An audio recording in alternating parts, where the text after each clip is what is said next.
Hello అండి. నేను ఎప్పటినుంచో ఒక విషయం గురించి మాట్లాడాలి అనుకుంటున్నాను. ఈ వీడియో చూసిన తర్వాత ప్రతి ఒక్కరికి నా మీద కోపం రావచ్చు. ఎంత కోపం వచ్చినా గానీ ఇది మాత్రం నిజం. ఎస్పెషల్లీ తల్లిదండ్రులకి నా మీద చాలా కోపం రావచ్చు. ఒక నన్ను తప్పుగా భావించొద్దు. దయతో నన్ను క్షమించండి. తల్లిదండ్రుల వల్ల పిల్లల జీవితాలు నాశనం అయిపోతాయి.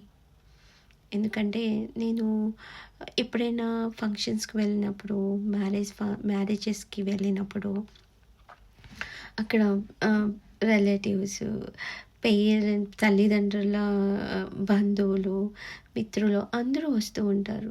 వాళ్ళ అనుభవాలు వాళ్ళ మనవళ్ళకి, మనవరాళ్ళకి చెప్తూ ఉంటారు. అరే! మేము ఆ రోజుల్లో మా తల్లిదండ్రులు ఇలాగా చ మమ్మల్ని చదివి ఉంచితే గనుక మేమింకా బెస్ట్ పొజిషన్‌లో ఉండేవాళ్ళం. మాకు నచ్చిన అమ్మాయినితో పెళ్లి చేసి ఉంటే మేమింకా బెస్ట్ పొజిషన్‌లో ఉండేవాళ్ళం.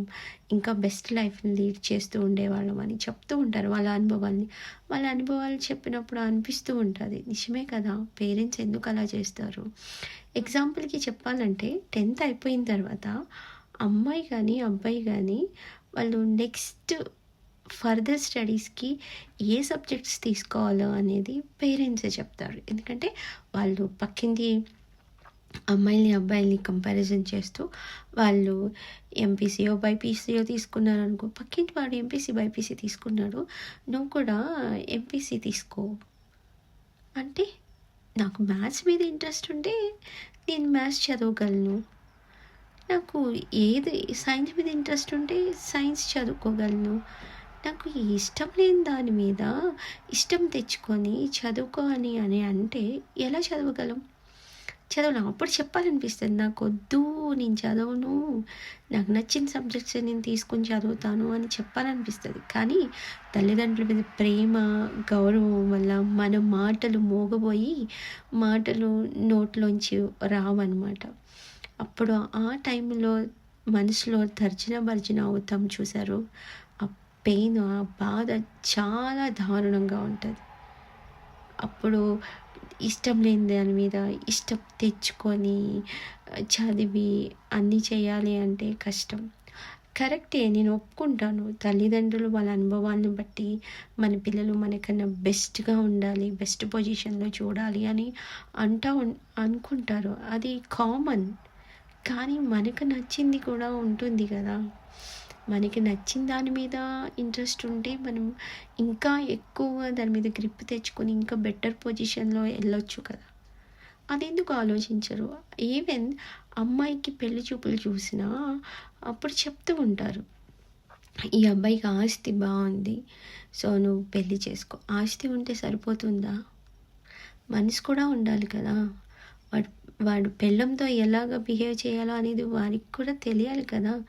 ఆస్తి వల్ల డబ్బు వల్ల పెళ్ళాంతో ఎలాగ బిహేవ్ చేయాలో తెలుస్తుందా? తెలీదు.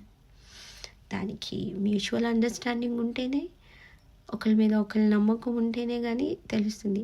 ఆ టైంలో కూడా అలాగే చెప్తారు. అలా చేయడం వల్ల చాలామంది జీవితాలు ఆహ్, చాలా దారుణమైన పరిస్థితిలో ఉన్నాయి. అటు పీక్కోలేక, ఇటు తెగించుకోలేక, అలాగా మన ఫీలింగ్స్‌ని ఆహ్, వాళ్ళు రుద్దేసి వాళ్ళ ఆశల్ని, అభిరుచుల్ని అన్నీ మన పైన రుద్దేస్తారు. చివరాఖరికి సర్టెన్ ఏజ్ వచ్చిన తర్వాత మనకే అనిపిస్తుంది, అవును కదా!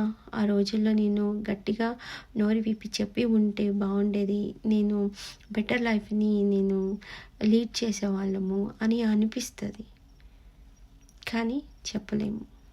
నాకు తెలుసు ఈ వీడియో చూసిన తర్వాత నన్ను అందరూ తిట్టుకుంటారన్న విషయం తెలుసు. బట్ ఇది మాత్రం నిజం, పచ్చి నిజం. దీనికి కొంతమంది అయితే బయట పెట్టి చెప్పగలరు, కొంతమంది బయట పెట్టలేరు. ఒక 50, 60 ఏళ్ళొచ్చి 60, 70 ఏళ్ళొచ్చిన తర్వాత చెప్తారు, అరే! మేము ఆ రోజుల్లో అలా చేయలేదురా, అలా చేసుంటే బాగుండేవాళ్ళము అని. చిన్న లైఫ్, ఎప్పుడు ఉంటామో తెలీదు, ఎప్పుడు ఊడిపోతామో తెలీదు. ఆ చిన్న